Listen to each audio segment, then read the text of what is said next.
কুয়াশার চাদর জড়িয়ে নেমেছে শীত। গ্রামীণ জীবনে ধুম পড়েছে সুস্বাদু ফিরনি, পায়েস, ক্ষীর ও পিঠা তৈরির উৎসব। সে উৎসবকে রাঙাতে প্রত্যন্ত গ্রামে গ্রামে চলছে খেজুরের রস সংগ্রহ ও গুড় তৈরিতে ব্যস্ততা। ভেজালের ভিড়ে আসল খেজুর গুড়ের সরবরাহে হিমশিম খাচ্ছেন কারিগররা। আরও জানাচ্ছেন জাহিদুর রহমান।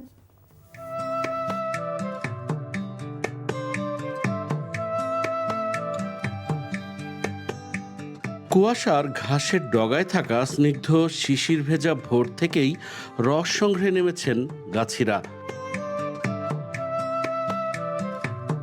ঢাকার ধামরাইয়ের প্রত্যন্ত গ্রামগুলোতে এভাবেই ব্যস্ত সময় পার করছেন গাছি ও রস তৈরির কারিগররা।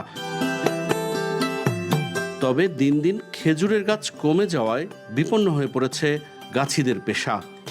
গাছ যদি একটু বেশি হইতো তাহলে পরে এটা আমার পোষাইতো। গাছ কমে গেছে, গাছ কমা যাওয়ার কারণে আমার জীবিকা একটু কম হয়। ভালো রসের জন্য নির্ভর করতে হয় আবহাওয়ার উপর। আবহাওয়া শীতার্ত এবং পরিচ্ছন্ন হলে মেলে পরিষ্কার ও মিষ্টি রস।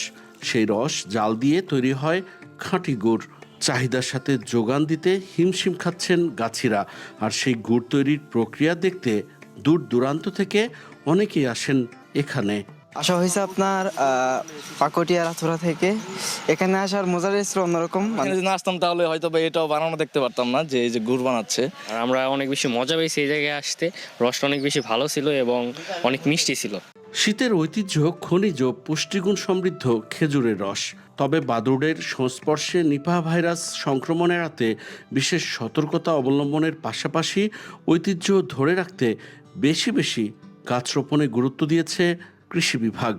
আমরা খেজুরের গুড় মানসম্পন্ন হয় সেই উদ্যোগটাও ধীরে ধীরে তৈরি হচ্ছে এবং আমি সবাইকে আহ্বান জানাবো, যাদের সুযোগ আছে তারা যেন জমির আইলে এবং রাস্তার পাশে খালি জায়গাগুলোতে খেজুরের গাছ রোপণ করে বেশি বেশি।